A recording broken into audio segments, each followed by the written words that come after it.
Elizabeth Taylor Greenfield, in early 1853, left New York, sailed to the transatlantic port of Liverpool. She was following the route of many other Black abolitionists. By the time she got to Ireland, people did know who she was, and there was great excitement and anticipation for her coming, and so there were Black Swan concerts. And again, they were held in a very prestigious venue, the Rotundo Rooms, and she sang in the most prestigious room within these very prestigious buildings, and she performed a number of concerts, very well attended and very, very well received. And after these concerts, she was actually accompanied by some English musicians who also had quite a considerable reputation. So again, she was moving in the highest circles of musicians. Elizabeth Taylor Greenfield, her early origins are slightly mysterious. According to some accounts, she was born in 1809. According to others, she was born as late as 1824. So we don't really know how old she is or when she was born. But we do know she was born in Natchez in Mississippi. She was enslaved, and her owner was a woman called Elizabeth Greenfield. So for many years, the younger Elizabeth was simply known as Elizabeth. The older Elizabeth Greenfield was sort of interesting because she moved to Philadelphia. And in Philadelphia, she converted to become a member of the Society of Friends, the Quakers. And as we know, the Quakers were very progressive, and one of their causes was abolition. And so Elizabeth Greenfield at this point liberated all those people who had been enslaved by her. And that included Elizabeth. But young Elizabeth stayed with older Elizabeth to become her companion. And when older Elizabeth Greenfield died in 1844, young Elizabeth took her surname as a mark of respect. Hence she becomes Elizabeth Greenfield. What's interesting about older Elizabeth's death is that in her will she left younger Elizabeth money. But because of her colour, this was contested, and so young Elizabeth never received any of that money. Elizabeth would have, as a young child, known enslavement, and certainly the rest of her family would have understood what it meant to be enslaved. And her experience is very unusual in that the mistress, the owner, was said to be very kindly, and even before she converted to Quakerism, she treated her enslaved people very well. But again, we know this is unusual. We know the cruelty of many masters, as they were known, towards their enslaved people.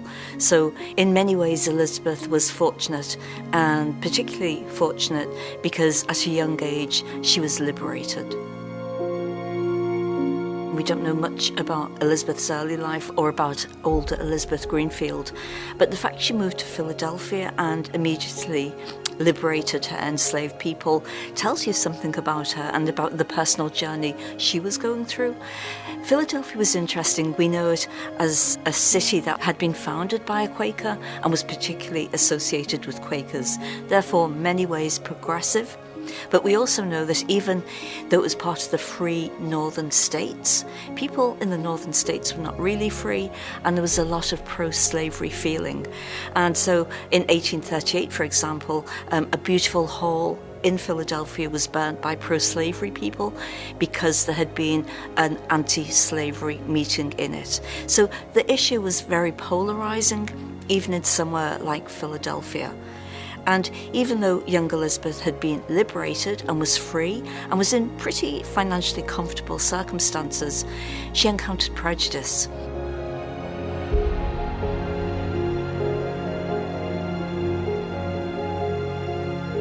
We know from a young age she had a remarkable singing voice.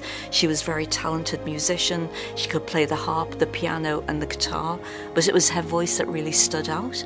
But because of her colour, even in liberal Philadelphia, she was denied access to a singing teacher. So she was self-taught.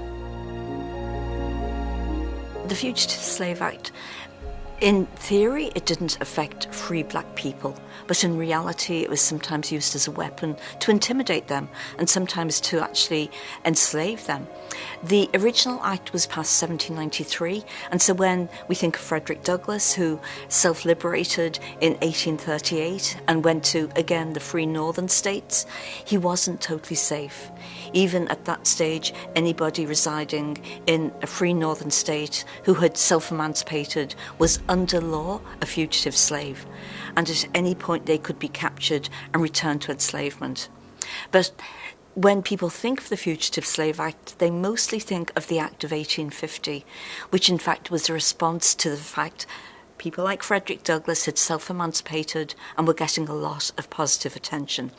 So in 1850, more legislation was passed which made this initial legislation even more draconian and imposed a lot of fines and the possibility of imprisonment on people, any people who helped a so-called fugitive slave. Following the death of Elizabeth Greenfield the Older, for some reason, Elizabeth made a decision to relocate to Buffalo.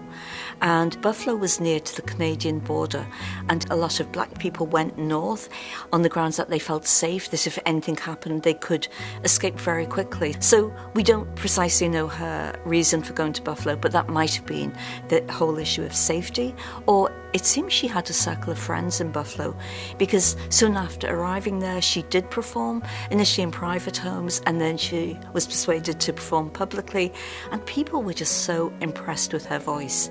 And at some stage, somebody called her the Black Swan. And in some ways now, it maybe sounds like it's pejorative, but at the time, it was meant to be a play on the famous Swedish singer Jenny Lind, who had been given the sobriquet Swedish Nightingale. So Elizabeth was known throughout her life as the Black Swan. So even though this is an age where a woman's place was in the home, in the entertainment world, there were some women who had actually made a career very independently. Jenny Lind from Sweden is the most famous, but Ireland had actually produced its own opera singer, Catherine Hayes, so she was quite famous. So in some ways, Elizabeth was following in their footsteps. But what made Elizabeth distinctive and unusual and groundbreaking was she was black and a woman who had been born into enslavement. This is where these women had to have managers, and often the managers were known for their colourful personalities and often for being pretty unscrupulous when it came to managing these women. Jenny Lind, famously, when she came and toured America, was managed by P.T. Barnum. Now we remember him as manager of Tom Thumb. He was portrayed in a film by Hugh Jackman, but he, at the time, was sort of known to be slightly unscrupulous. His famous phrase is "a sucker born every moment," but he certainly was colourful.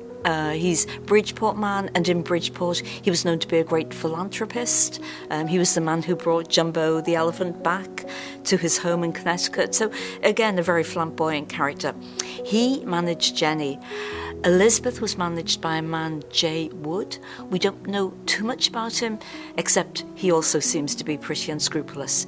He owned a museum, Wood's Museum in Ohio, which at a certain point burnt to the ground. Now, there was some suspicion he was involved in that for insurance reasons. We don't know. But what we do know is that he seemed to make some very derogatory comments about Elizabeth, and also he wouldn't allow black people to attend some of Elizabeth's concerts. And perhaps not surprisingly, the two of them fell out at a certain point. Elizabeth didn't have music lessons in America at all, and she always said she wanted to train in Paris with some of the famous musicians of the day. Again, that did not happen. So, remarkably, as we think of people again like Frederick Douglass, who are self-educated and taught themselves literacy to read and write and use that as their tool to promote the wrongness of enslavement, Elizabeth taught herself all her musical skills and used those skills to, in later life particularly, talk about the wrongs of enslavement.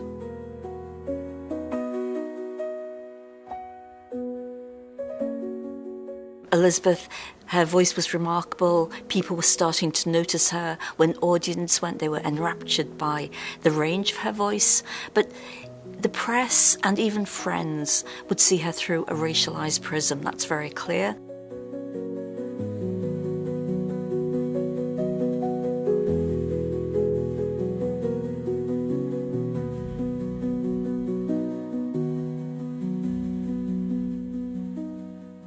And even fellow women. So there's a letter from the early 1850s by Elizabeth Garrett Smith, daughter of a famous abolitionist, Garrett Smith, and she writes a very detailed letter to Elizabeth advising her how to dress and emphasizes that because of your colour, you must be especially genteel. And so, again, this idea that Elizabeth, despite all her talent, is at the end of the day, always seen through a racialized prism. And unlike people like Frederick, she suffers the double blow in many ways of being seen through a racialized prism and a gendered prism. We don't know fully about Elizabeth's ending of her relationship with Wood, but by the end of 1852 it seems to have come to an end, and Elizabeth is very actively seeking another manager. And what's interesting about Elizabeth, although people who meet her talk about how gentle she is actually seems to be quite a sharp businesswoman, because she uses legal means to actually get a new manager, and her new manager, she signs a very tight legal contract with him, and we can read the contract to this day, and it's interesting to see her agency in some ways, because part of the contract is she will get a maid, she'll receive a proportion for her performances, and she will not have to perform too often. Especially, she seemed to always suffer from ill health, especially if she was feeling ill.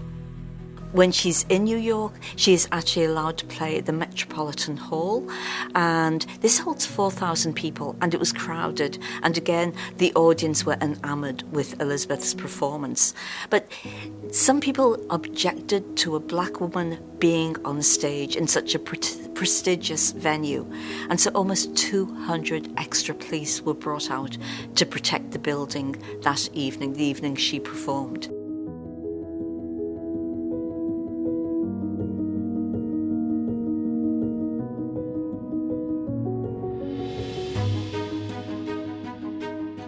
What's also known about her time in New York is she wanted to attend an opera, and she attempted to go to an opera at Niblo Gardens, and because of her colour, she was denied access. So it's sort of sharp contrast between her performing before a mostly white audience and her being denied to actually be part of an audience. What's interesting is 1853 in Boston in the same year. Another free black woman who was also an abolitionist, Sarah Parker Remond, attended the theatre in Boston, and she was told she had to sit in segregated seats. She refused to do so, and she was literally thrown out of the building because of that.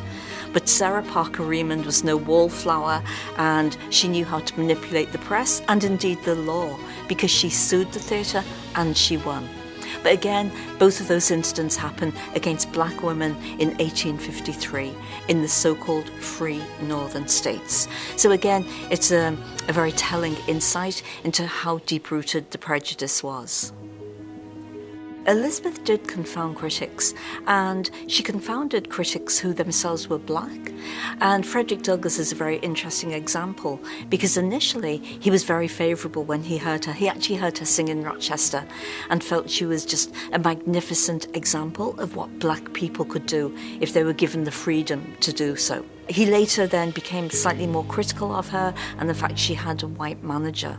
But for other white critics especially, they found it hard to reconcile that a black person didn't conform to a stereotype, that she was sophisticated, she was operating in essentially a white person's world, and she was performing what was regarded at the time as high culture. And this is an age of minstrelsy, of the buffoon, supposedly black characters on stage. And here she is performing opera. Again, even people who were suspicious initially, they went to hear We know some critics went to hear Elizabeth out of curiosity, but even they were impressed by the absolute range of her voice, the subtlety of her voice, and the different types of songs she was able to sing.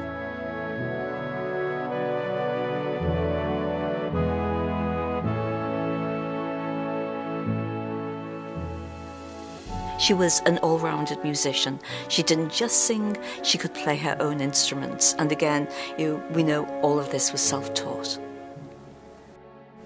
So by the beginning of 1853, Elizabeth has got rid of Wood and found herself a new manager and is planning to go to Europe, something she'd wanted for so many years.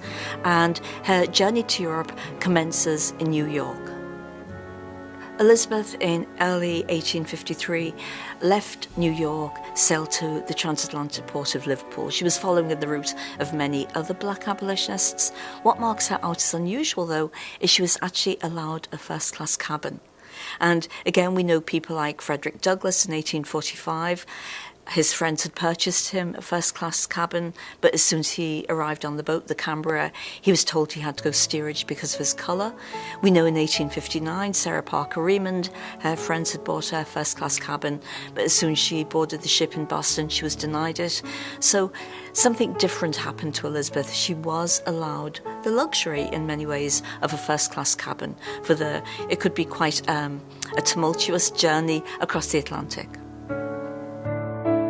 In many ways, she wasn't really anticipated. She wasn't that well known. But what was in some other ways serendipity was she arrived in Liverpool 6 days after Harriet Beecher Stowe had arrived in the same port. And we all know Harriet Beecher Stowe, her book Uncle Tom's Cabin, slightly disparaged now, but at the time it was an absolute runaway bestseller, outsold the Bible, etc. And for many abolitionists on both sides of the Atlantic, Harriet Beecher Stowe was an absolute heroine. And so when she arrived in Liverpool, there was great excitement, and that excitement was still present. And in some ways, she created a very nice slipstream for Elizabeth to arrive in England a few days later. But what's interesting is that Elizabeth arrives in Liverpool and somehow, and again we don't know the precise details, she seemed to fall out with her manager. And so very quickly upon arriving in Liverpool, she was left alone. But we see her agency and her resilience come out because she actually wrote to some leading abolitionists in London, and her letter appeared in some of the press, appealing for them to help her. And so straight away she got publicity, and one of the people who offered her support was Harriet Beecher Stowe. So Elizabeth Greenfield had some very, very powerful patrons who really, again, paved her way for acceptance in both English society and within English abolition.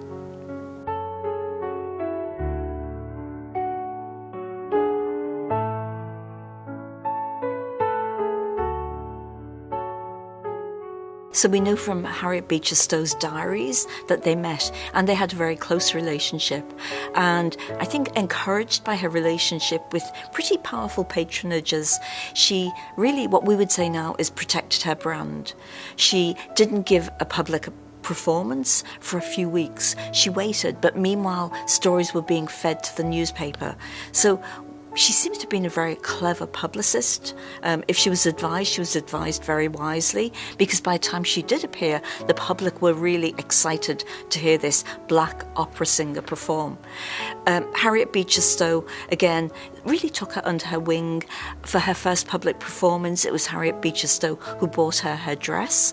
But again, we see this white woman telling a black woman the way she should dress, etc. But having that support was very important because it really guaranteed that from the outset, Elizabeth Greenfield moved in the highest circles of English society. So she did a few performances, again, very successful in London. And then she did a very limited tour of the English provinces. It was very carefully choreographed. And after that, she travelled over to Ireland. So she arrived in Ireland in August 1853, and we get some idea that she must have been quite affluent at this stage, and again protected, because one of the Dublin newspapers refers to Elizabeth Greenfield and her entourage of 8 people arriving and staying at the Shelbourne Hotel in the centre of Dublin. And that hotel is still in the centre of Dublin, and it is still a hotel favoured by people who have certain means and certain position in society. So it's a beautiful location for her to stay in and to experience Dublin. Because of her time in London, because she'd actually had so much coverage in the British press, by the time she got to Ireland, people did know who she was, and there was great excitement and anticipation for her coming, and so there were Black Swan concerts. And again, they were held in a very prestigious venue, the Rotundo Rooms, and she sang in the most prestigious room within these very prestigious buildings. And she performed a number of concerts, very well attended, and very, very well received. She was actually accompanied by some English musicians who also had quite a considerable reputation. So she was moving in the highest circles of musicians. After Dublin, she travelled down to Cork where she performed, and then she did a few appearances in some of the provincial towns in Ireland, so including Clonmel, Mallow, Kilkenny, Wexford, and then she returned to Dublin. And at this stage, the English musicians had returned to England, but she was accompanied by a band from the army. And so she gave her last concert in Dublin. Again, massive success, and then she returned to London. What's really interesting is looking at her repertoire of songs, because it's clear once she's in England, she feels freer to address the issue of enslavement through her singing. And so she does sing some songs that are abolitionist songs that condemn enslavement. And when she gets to Dublin, she actually adds a brand new song to her repertoire, which had been specially written for her by Stephen Glover, and it is called I Am Free. And the dialogue in it is very interesting. It's between the owner of an enslaved person and a female slave. And the female slave has decided she will self-emancipate, and she is running away to Canada. And he is in hot pursuit of her, and he's go faster, we'll get her. And then the woman reaches the border and she sings I Am Free. So for Elizabeth to sing this song and to actually launch it in Dublin, I think is very telling of the freedom, the agency, and the power she feels from no longer being in America. Elizabeth Syfe, we don't really know much about her. In 1855, she produced what we might want to think of as a narrative, but it's not really. It's called Biographical Sketches. And unfortunately, it doesn't reveal too much. And mostly it's newspaper cuttings that really relate to her performances. They don't say anything about her personal feelings on issues. So in terms of her what she felt towards Frederick Douglass, what she felt towards the famine that was unfolding in Ireland, we don't really know. So a lot of Elizabeth and her personal views remain shrouded in mystery. We know her public persona more at that stage. And again, probably a way as a woman, as a black woman, trying to protect herself. Elizabeth returns to London. She seems in no hurry to return to America. Unfortunately, her dream of going to Paris to learn music from a master never materialises. At this stage, when she's back in London, Harriet Beecher Stowe has returned to America, but Elizabeth has a circle of friends, and she does continue to perform in London, but again, she does it very selectively. But then the highlight, and what a lot of people remember her for, is in May 1854, she was invited to perform in front of Queen Victoria.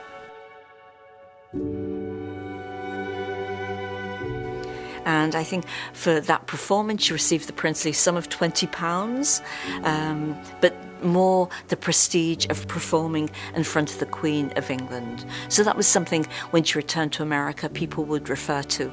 And it gave her a status within the musical world that not many people had. So it was very, very important. We know when she did return to America finally in 1854, she comes back different. Because in America now, she insists that black people have to be permitted to all of her performances. Increasingly, she rejects the idea there should be segregation in the theatre, so she refuses to allow that. And she sings songs like I Am Free, that before she had travelled to Europe, she certainly would not have sung. And then the other thing, and again, we don't know too much about it, but we just get glimpses into her abolitionist activities. She sang in some abolitionist churches, and then in, I think, 1855, she supported the so-called 10 North Carolina slaves, people who had self-emancipated. They were being returned to enslavement, and she intervened and paid for their freedom. So she actually becomes an activist, and she uses her voice again to raise money. And then 10 years later, 1865, after the ending of the war, we see she performs alongside Frederick Douglass and separately William Lloyd Garrison. Before they come on to speak, she actually sings. So she is very much part of that abolitionist movement for equality that continues into the 1860s. Elizabeth didn't return to Europe. In later life, she seems to have been racked by some ill health, so that might have been what prevented her from going. As far as we know, she never married. There were rumours she had, but it seems untrue. She never married. She didn't have children. But one of the things she also did in later life was she nurtured young black talent. So she very much gave back, again, through her musical abilities. She became the teacher to young black aspiring singers. The teacher she never had, she became. We know that she was very generous, and she did make money from her concerts. She lived very comfortably, but she did, again, give back financially, and she supported various abolitionist movements, various abolitionist churches financially. Elizabeth died in 1876. She died fairly affluently, but part of her ill health, she died suddenly of paralysis. And she was mourned in America and Canada. There seems to have been relatively little notice of her death in either Britain or Ireland. And like a lot of black activists and abolitionists, after a while she did disappear from view. Her legacy was forgotten, but I hope her legacy is remembered, because again, she was somebody who really paved the way for black women and for black people in the high culture, in the high arts, and her contribution is unique because of that. There are a number of people who really stand out in terms of breaking down barriers, and she no doubt broke down barriers, but she had the additional barrier to break down, not just of race, not just of economic status. She had the barrier of gender, and she broke through it beautifully and really became an inspiration for other people. Maybe if I could just end with a quote of somebody who talked about what her real legacy was. The coloured man must do impractical things before he is admitted to a place in society. He must speak like a Douglas, write like a Dumas, and sing like the Black Swan before he could be recognised as a human being. And I think that really is her gift to humanity, that she shows that black people are absolutely equal to white people in every aspect of life.